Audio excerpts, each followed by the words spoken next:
The following talk was given at the Insight Meditation Center in Redwood City, California. Please visit our website at audiodharma.org.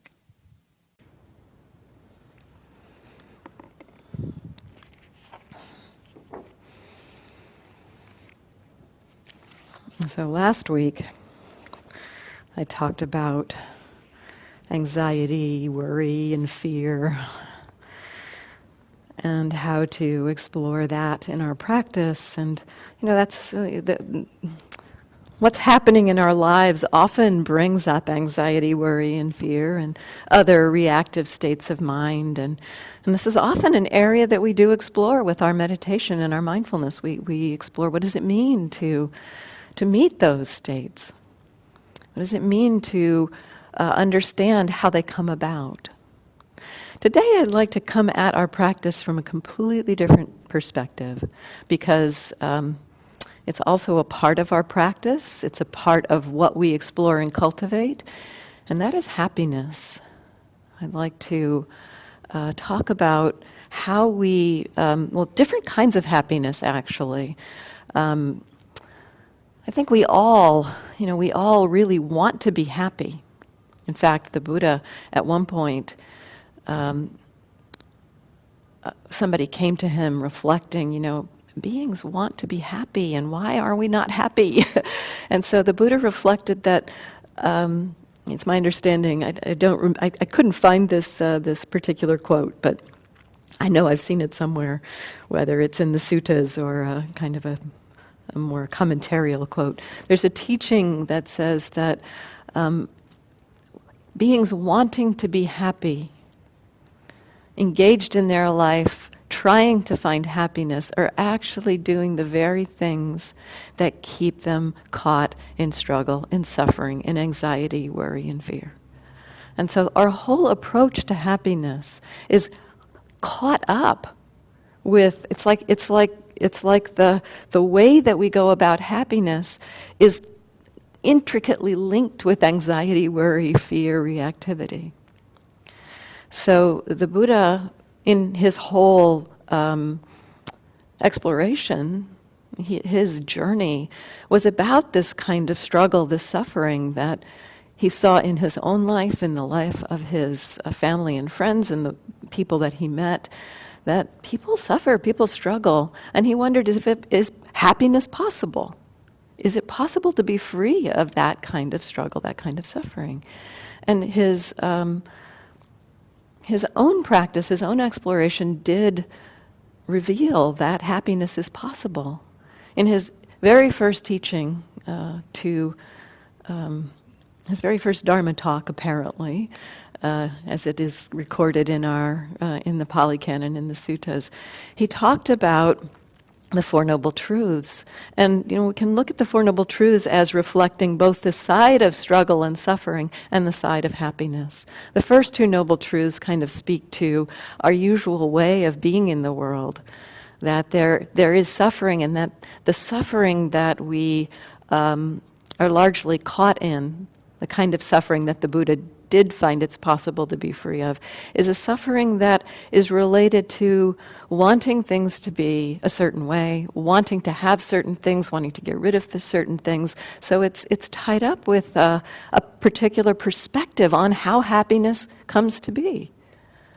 I have happiness by getting things that I want, by having people see me a certain way, by having the relationship that I want, by getting rid of things that don't please me.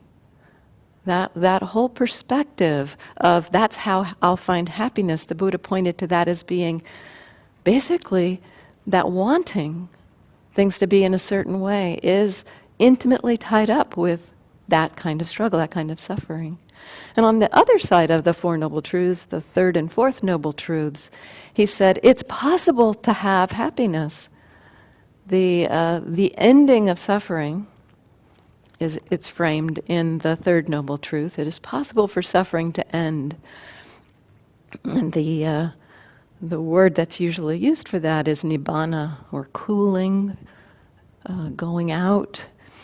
And so it is understood to be the ending of that wanting that is this freedom from suffering. And yet the Buddha described that freedom as the greatest happiness. It's not just a flat, neutral, dull place to not want things. It actually is a very full and the state is one of openness and connectedness, not one of being closed down and being dull or disconnected. And then he said there's a path to this happiness. And so over and over in the suttas, in many places in the text, it talks about how happiness is a part of our path, a part of how the spiritual journey unfolds. But it's not the happiness the way we normally think of it.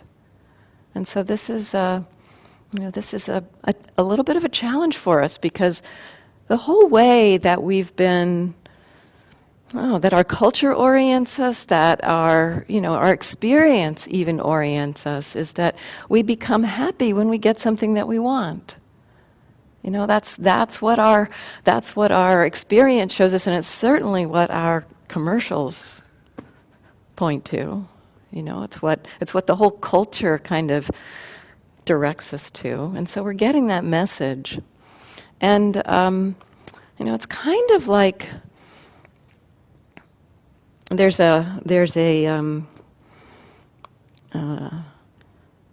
something in computer science and algorithms called a false peak.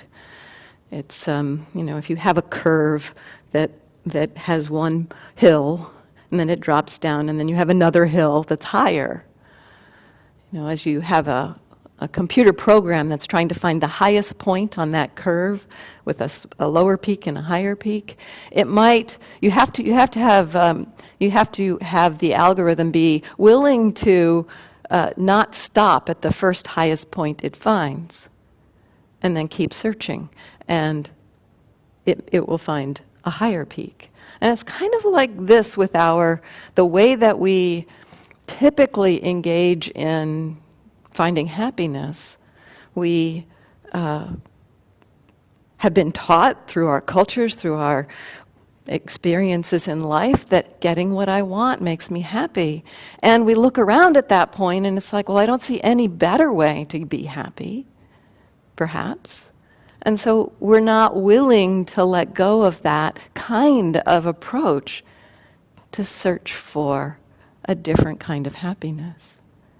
And if we don't hear anybody telling us that there's other kinds of happiness out there that are worth letting go of that happiness for, we would never even think to abandon that approach.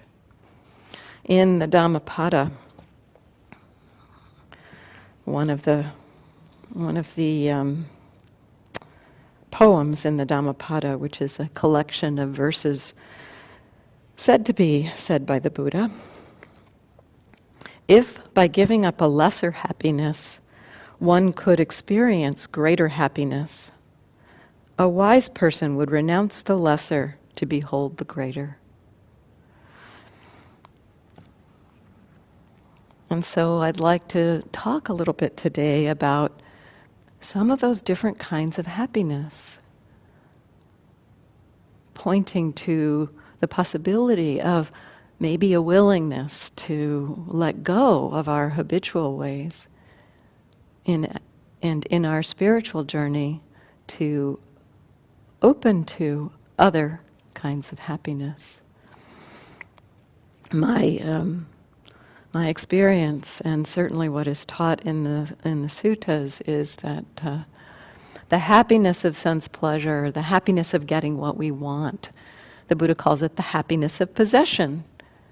He says, yes, this is happiness. Of course there's a kind of happiness that comes from that. It's the least kind of happiness there is. So, but let's explore that kind of happiness a little bit, because the Buddha did name it. He said there's a wholesome kind of happiness that comes from the happiness of possession. In one sutta, he says, there are four kinds of happiness that can be achieved by someone who enjoys sense pleasure.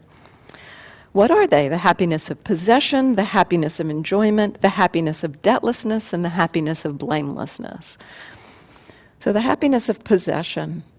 Someone who possesses wealth, who possesses what they have, acquired by energetic striving, amassed by the strength of one's arms, earned by the sweat of one's brow, righteous wealth righteously gained.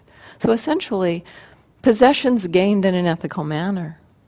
He says this is a cause for happiness. And we can enjoy that wealth by using it in a way that supports our families and our communities. He says, what's the happiness of enjoyment? With this wealth that's gained ethically, one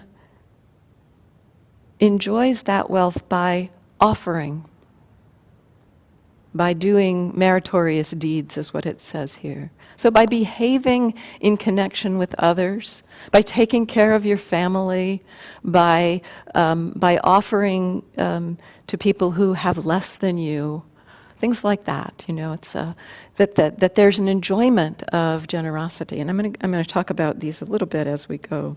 Then I think it's interesting. He points to the happiness of debtlessness. It's like in the possessing. We are most happy when we full out possess those things and don't owe money for, or don't owe somebody else for those things. When one thinks I'm not indebted to one to any degree, whether small or great, one experiences happiness and joy. And then blamelessness, which is basically ethical conduct. And so these are ways, kind of more related to ordinary ways that we consider happiness. The happiness of sense pleasure, having what we want. The Buddha here points to having things, acquiring things in an ethical manner.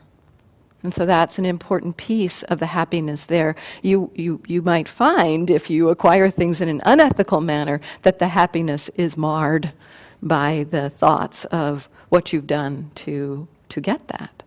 And yet still, this kind of happiness has some downsides to it. It's connected a lot with our usual understanding that having things is what will make us happy. That perspective that is the best kind of happiness, that false peak of this is how I can find happiness. The way that works, part of the reason, yes, when we get something we want, or we get rid of something we don't want, we do experience a kind of a delight of the having that the Buddha points to in the happiness of possession. What we also experience in that moment is and we may not consciously be aware that we're experiencing this, but in the process by which we normally engage in wanting things and getting things and having things and the happiness that comes from having, there is the wanting as a piece of the equation. We want something. We want to have something be a certain way. We want to have something that we like. We want to get rid of something we don't like. So there's this piece of wanting. And wanting itself, whether we're consciously aware of it or not, and we're often not consciously aware of it, wanting creates a feeling of instability. It creates a feeling of kind of lack that is not a kind of a place of well-being. And so when there is wanting in our system, there's already a feeling of non-well-being, a feeling of lack. Often when we're wanting something, especially if we're wanting something pleasant, our minds are kind of leaping over the present moment to that experience of lack, that experience of wanting. We're not paying attention to that experience of lack. We are instead thinking about how great it's going to be when we get it. And so our mind is projected into the future, thinking about that and is happy thinking about that, even though it doesn't have it yet. It's kind of thinking about how great it's going to be. And so there's a kind of a pleasure to that fantasy, basically, that represses or has us disconnected from the feeling of lack that comes with wanting. And so through this whole process, we fantasize about getting it. We get it. Maybe we get it. Maybe we don't. But if we get it, we think that the happiness comes from the having. And actually, a lot of what's going on there is that the reason we feel so much delight when we get something that we want is because the feeling of lack goes away. And we haven't actually consciously noticed that part of it. And so a lot of the happiness of having, the happiness of possession, comes as the feeling of lack goes away. When we're caught by that perspective, that usual perspective of I need to get what I want, we have bought into the view that wanting holds, the kind of belief that's encompassed in wanting that says, having that thing will make me happy. The perspective of wanting kind of it's kind of encompassing, and we don't recognize at that point that a kind of happiness would also come if the feeling of wanting went away. Wanting is not going to tell you that. Wanting is so thoroughly convinced of its perspective, and it thoroughly believes that having what I want will make me happy. Wanting is not going to tell you, oh, by the way, if wanting goes away, there won't be that feeling of lack, and there won't be that need.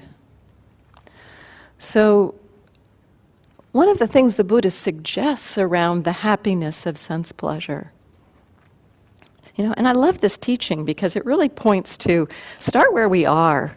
He says, he doesn't say, notice that there's the happiness of sense pleasure and try to stop wanting things. What he says is, notice the happiness of sense pleasure and notice how long it lasts. How long does the happiness of having what we want, getting what we want, how long does it actually last?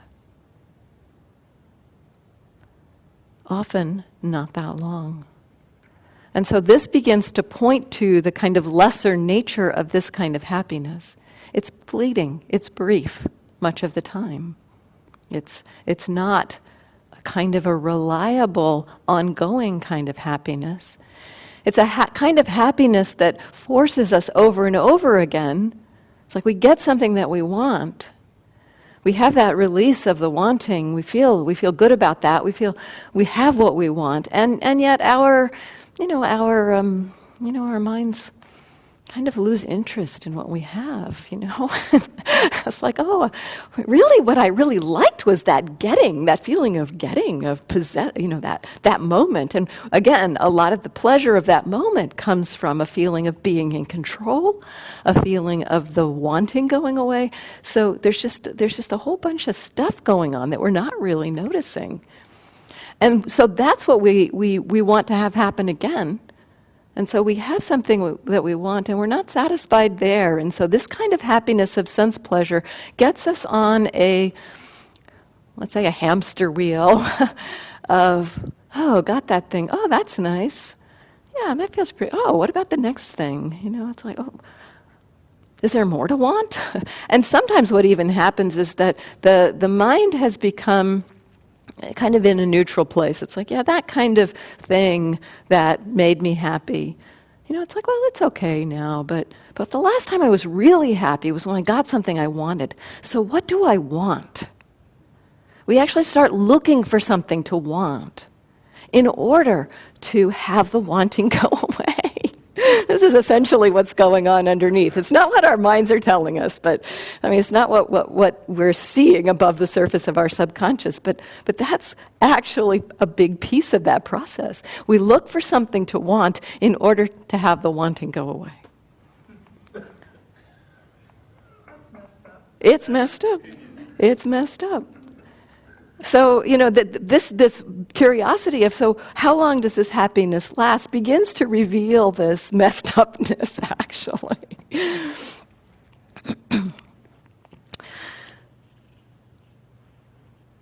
So, what are other forms of happiness, and how do we begin to touch into them?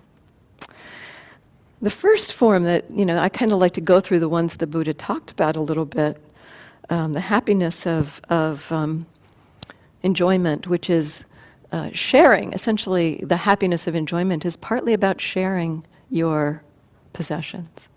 So it's generosity. There's a happiness that comes when we are exploring offering from a heart of... Well, let me just say it this way, that when we are generous with a heart of complete openness, I mean, we have to explore generosity at first, and there's often some ooh, can I let this go? Do I want to let this go? Or so it's a process, it's a practice. But as we approach an open-hearted offering, and we see this at times in our lives. When you feel an open-hearted offering, you will notice, or can notice at least, that there's a kind of happiness that comes in the contemplation of the giving. So thinking about it beforehand. There's a happiness that comes in the offering and in the seeing the person receive the gift. And then there is a happiness that comes as we reflect on the offering. And this isn't about having something. In fact, it's the opposite. It's about giving away. So as we find those moments of kind of a pure kind of giving, it's useful to reflect on them. So, at one point, I offered a gift to a nun who was going off to Burma, and I bought her these audio tapes to help her learn Burmese. And there was this kind of delight in thinking about that, and that just her face. It was just overjoyed when she received these tapes. And I'm still delighted by reflecting on this. That gift, she spends much of her time in Burma, and that gift, and she said to me, that gift was the seed or the cause by which she's now able to communicate in Burma. So it's a delightful thing to reflect on. So when we do something that way, when we offer something from that perspective, we can reflect back on it and feel perhaps some of that kind of happiness of not of having something, but of freely offering something. It's a different kind of happiness than the happiness of having. And in its nature, as I described, it is said that when we are generous in this way, there's a happiness before, during, and after the act. So it's got a kind of a longer life. So we again look at this kind of happiness, and how long does this kind of happiness last? It's got a much more of a lingering impact on us than the happiness of having does. And yet, as I said, we do have to cultivate this. It's not like we're going to immediately just be freely generous and able to behave in that way. But we can explore it. We can cultivate the practice of offering and notice where we clench, where it's hard. Even in simple gestures, like offering somebody an easy merge on the freeway. That could be considered an act of generosity. So you might take some period of time, one day when you're driving, and explore, okay, this is my day to offer this generosity. How does it feel? I would encourage it if you have enough time to get where you're going. Don't put yourself in a conflict there. But so if you have enough time one day where you're not feeling rushed, backing off and letting somebody have an easy merge and thinking of it as generosity. So many of our interchanges with people can be framed this way. Our encounters can be understood as generosity so much. But we don't think of it that way. We think of it as a fee for service or something. At one point, a friend of mine and another Dharma teacher and I were having lunch together, and we were, paying for the meal at the end. And he said, "Do you ever think about?" And I hadn't at this point. He said, "Do you ever think about?" And he wasn't talking about the tip as being generosity. He was talking about the fact that we were paying for our meal as being a kind of a connection of generosity because we were supporting the livelihood of other beings, that it's an offering. We can frame many of our encounters this way. We can be recipients of generosity in many of our encounters. One day recently in the grocery store, I was walking around and just kind of blown away thinking about how many beings it took to put all of this stuff in the store where I could come in and buy my milk and my eggs and my cheese. It's like, wow, how many beings, not only human beings, but other beings, it took. That I was receiving other people's offerings. And so that's a kind of a gratitude, kind of the flip side of generosity is gratitude. And so we can explore our lives from this perspective through reflection, through thinking about it. As you go through your day sometime, you might explore that perspective of how am I offering things? How am I receiving? Is this framework. We can explore things through the frame of generosity. The Buddha encouraged this of his monks. He says, when you're rinsing your alms bowl, you're rinsing your alms bowl and it's got a little bits of food in it and stuff. And he says, as you throw out that alms bowl, you might wish, may the beings here be nourished by the little bits of food. So that it's a kind of a conscious recognition that rinsing of the alms bowl is offering something to ants and bugs on the ground. He encouraged his monks to reflect in that way. And so bringing reflection in around this. This may have to be a 2-part talk. I've got, let's see. 1, 2, 3, 4, 5, 6, 7 kinds of happiness I want to talk about. Maybe even 8. So I'll get as far as I do today, and then continue next week. I don't want to try to rush through things, and I do want to leave some time too. So, then there's the happiness of non-harming, the bliss of blamelessness. This is a kind of happiness that comes in our connection and in our relationship to other beings. Our heart responds to this connection. For most of us, there's a kind of a very natural empathetic response to other beings. And this is aligning with this empathetic response to other beings and really acknowledging that it's there. And it's there from the time we're born. I understand, the whole teaching on mirror neurons is part of this, that we when we see somebody experiencing something, we feel it. And so when we see a baby smile, we feel something. If we see somebody get hurt, we feel something. It's part of our makeup as human beings that we have this empathetic connection. And I think over our lives we sometimes try to shut this down because it can be overwhelming, both to be in the field of the joy and the sorrow. It's like there's so much going on. It's like, how do I open to it all? How do I open to the suffering of the bombing in Aleppo and the joy of someone giving birth in this day? How does the heart stretch to hold that?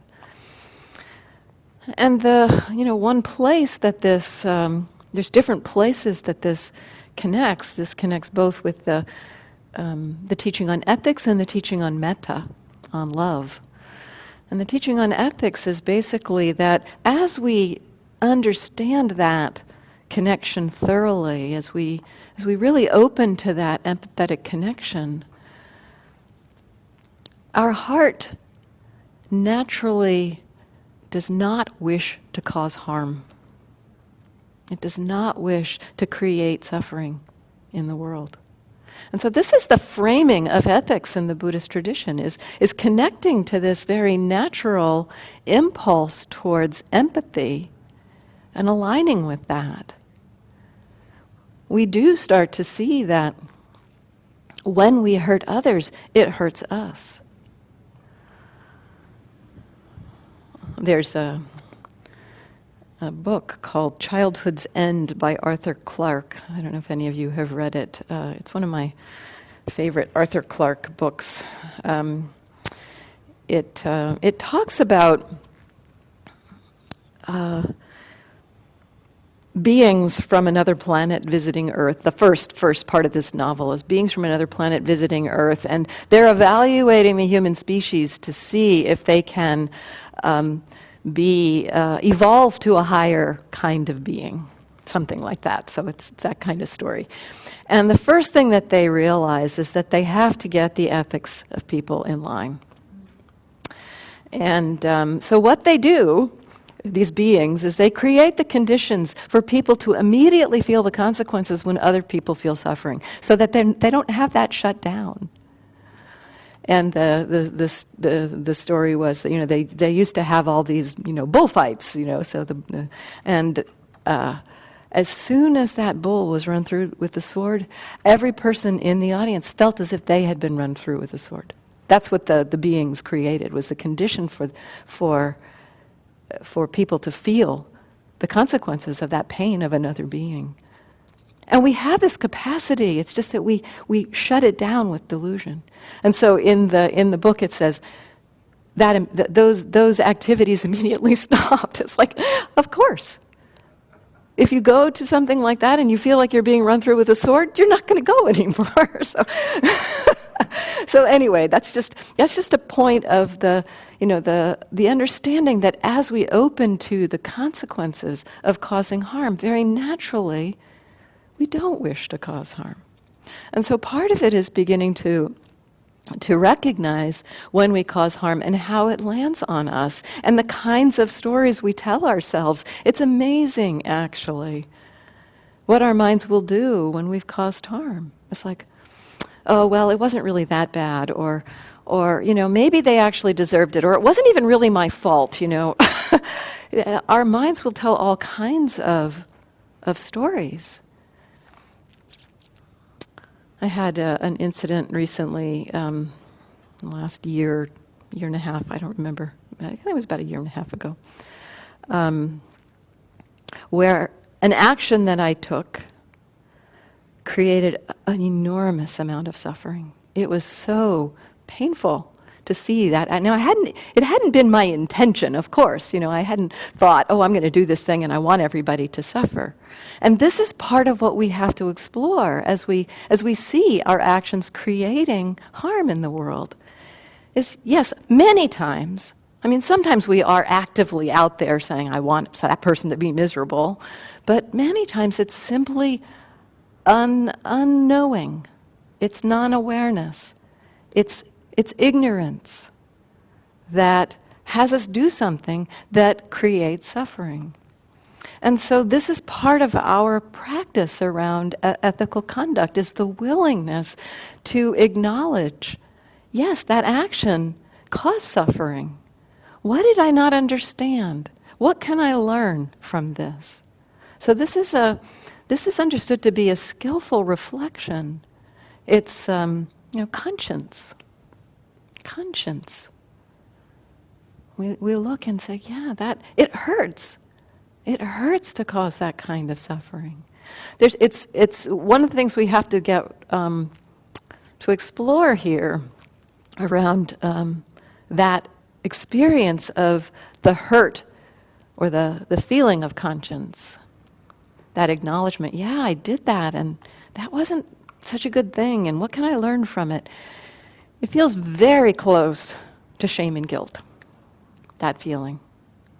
Very close to shame and guilt. Very close to that state where we are telling ourselves, I'm a bad person, I'm a horrible person, and how can I live with myself? That extra stuff is just that, it's extra. And yet, in this exploration around ethics, we need to open to that feeling of conscience without kind of heaping ourselves with guilt and shame. So that's a practice. And in this event that happened, 18 months or so ago, that was really my practice. It was clear to me that I had not acted intentionally to cause harm, and yet there was so much suffering that was created, I could not but feel it. And in feeling that, I ended up talking to a lot of people about what had happened and what I could learn from it, and made reparations as best I could about what happened. And I did learn some things that I carry now. I think the key piece that I feel like I learned was, I was in a little bit of a rush, and somebody had asked me to communicate something, and I wrote a quick email and communicated it, but I was in the midst of so many other things. I hadn't really stopped to say, how might this land? What might happen here? And so the slowing down, the slowing down, and if I'm in a rush already, not to rush something else in there. So this piece of, this has been a learning, a kind of what can I take away from this? And so we have to be willing to acknowledge our own mistakes. It's a huge piece of exploring ethics. And what's the happiness of this? The happiness of this is that as we engage ethically, as we connect with people, there's kind of a happiness of the connection itself, which is part of the meta field, so the next piece that we'll talk about. But there's also the happiness of creating the conditions where beings, well, there's two pieces to it. There's one called the bliss of blamelessness, which is what the Buddha explicitly pointed to here. There's the bliss of blamelessness. We do not feel, the remorse, the guilt. Our mind is not like, beating us up. That kind of, when we behave ethically, we are not caught in that cycle of blaming and shaming and guilt and self-judgment or blaming others. We're not in that cycle.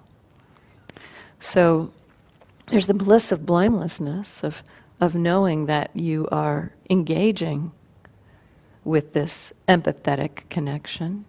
And then there's the gift, the happiness of the gift of giving other people a sense of safety in your presence. So both of those are happiness, or a kind of a form of happiness that is less about having something and more about how we are in the world, just our engagement with the world.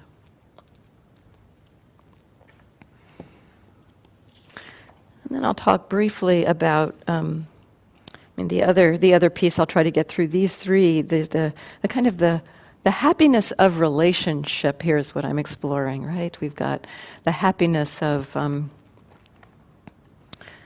the connection of being generous, the happiness of the connection of being engaging with non-harming, and then there's just the happiness of the connection itself, the love, the feeling of being connected. Actually feels good. It feels good to wish ourselves well and to wish others well. This simple, kind feeling of kindness.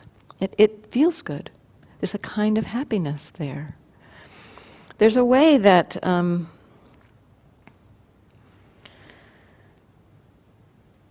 we might resist that. I think partly because of our familiar view about happiness being around having what we want. In wishing for others to be happy, which is kind of a basic wish of metta, it's not exclusive. It's not that we're wishing for others to be happy and for us to be miserable. We're actually wishing for happiness for all, including ourselves. We are one of all beings, as we wish. May all beings be happy. That includes this being. And yet our usual way of thinking about happiness is, where I'm happy when I get what I want. If I have the job I want, if I have the house I want, if I have, certain kinds of possessions. And it's kind of about status and material wealth a lot. And, our perspective on that is, and possibly truly, there's only so much of it to go around. And so there's a feeling of, if I wish somebody else well, if I wish somebody else happiness, am I wishing for myself to not have something? I certainly, when I first started doing the metta practice, it felt very uncomfortable for me to wish happiness to other people, because I thought, it's a zero-sum game. If I'm not wishing other people to be happy, it means I'm not going to be as happy. And so this happiness of connection points to, again, a different kind of happiness. It's the happiness of just the wish for well-being for both ourselves and others. It's the happiness that takes delight when someone else feels or has some kind of success. It's actually a kind of connection that is an open heart when somebody else is suffering. The feeling of the open heart itself, is one that is unconstricted. And that's a kind of happiness, actually, as we feel into that. The more I touch into the heart that is not tight and defending and holding and justifying and trying to hold on to, the more there's this feeling of kind of just this resonant heart in there that kind of shakes like jello when it meets the world. That unconstricted heart is a form of happiness.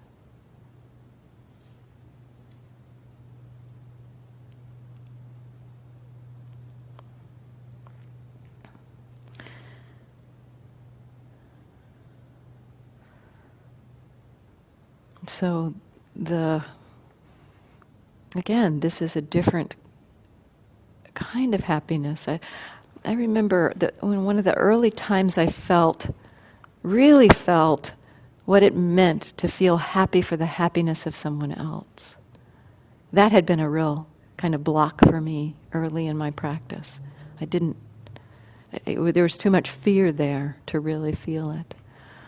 But in one case, I was on retreat with a friend, and it went through cycles here. I was on retreat with her at one point, and I would see her like just being so mindful, and so present, and I would think, oh, she's doing way better than me, and I'm just like really failing here. So I would see this, I'd see her be just looking like she was blissed out, and I'm thinking, I'm not blissed out. And so there wasn't a delight in seeing her that way. But at one point, so exploring this, it's like, wow, okay. And then at one point I saw her and just saw how clearly present she was and how mindful she was. And I felt so much joy in her presence. It brought me into presence to feel that. It was a gift to feel that. So that constricted heart is like, oh, me, and oh, how can I have the bliss that everybody that she has, or how, that creates a feeling of constriction. And the open heart can see that and have a completely different relationship and experience joy, delight, happiness. Even the feeling of compassion, I wouldn't actually call it happiness per se, but it is a feeling of non-resistance. It's unconstricted around suffering that's happening in the world. And that heart that is unconstricted there naturally resonates with that. That's our empathetic relationship. And if that heart can be unconstricted and resonate, it wants to act, to do something. And maybe all that we can do is to feel it and to be a witness and not shut down about it. Maybe that's all that we can do. Maybe we can also, offer support if we're in a position to do that. But sometimes we can't. And the piece that I want to point to is the feeling of helplessness that we sometimes feel when we watch someone else suffer. The feeling that there's nothing I can do, and so we want to constrict. We don't want to feel that suffering. And that constriction is a form of craving and clinging and hardness. And so the heart that can be a witness, it's a gift to the world, actually, when we cannot shut down around suffering. And it does take time. It's not something that we immediately can go to. But beginning to recognize, ooh, wow, there's fear here. I'm afraid to open to that suffering. In that moment, not like forcing yourself to say, well, I have to be with all those images of the bombings right now, but, oh, can I be with the fear? That itself is a kind of compassion too. It's a compassion for ourselves of where we are. So I think I'd like to stop there. I'll just mention some of the others just to give you a pointer for next week. So mostly today I've talked about the happiness of that connection with other. So happiness that comes with wholesome relationships. And then we turn in, so wholesome relationships with others. And next week I'll talk about what it means to have a wholesome relationship to ourselves and how happiness can come with that. And so there's a happiness of just being present. There's a happiness of concentration. The happiness that comes with being connected and settled in the mind. There's a happiness that comes with practice, with understanding, with insight, with wisdom. So I'll talk about those next week. So any comments or thoughts or questions? Yeah, and could you use the mic? There's a button on the side just under the white.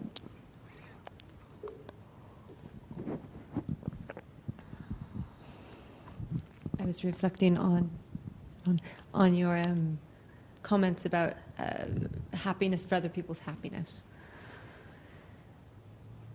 And because there are different types of happiness, I think we've all been in a position where you see someone who has acquired something, that job, that house, that partner, and you want to celebrate their happiness. And it's not necessarily because you feel like it takes away from your own, but I sometimes look at it and think, I'm glad they're happy now, but that's not going to last. And I wish they realized that or something. I wish they put almost less importance on that. Uh-huh. Not from a place of moral superiority or anything like that. It almost concerns me when they're so happy about a certain thing. And I don't know how to sort of gel those two Yeah. to be happy for them. Well, partly I think we explore the kind of, one thing about practice is that we have to explore the paradoxes.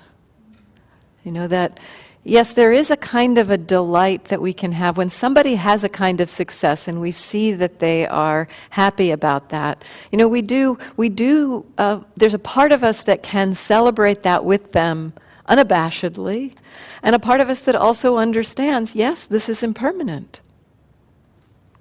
And, potentially depending on how much, how much clinging there is in that, then there will be suffering that follows. And yet it's not so much about not being as happy when something happens, but understanding it as a certain kind of happiness. And that's something that we can't necessarily teach to others. If you if you went up to that person and said, "Yeah, you're happy now, but this is impermanent." Probably what's going to happen is how long is that person going to be your friend? But you need to hold the paradox yourself, and potentially be available for that person to be the witness when things happen. And the other piece about this, the happiness, is that, in my understanding, we are exploring what it means to be happy when people are happy, have a true kind of happy, or a truer kind of happiness. And so the happiness of righteous wealth righteously gained, that's fine. But we are not celebrating the happiness of somebody who steals something and thinks they're happy about it.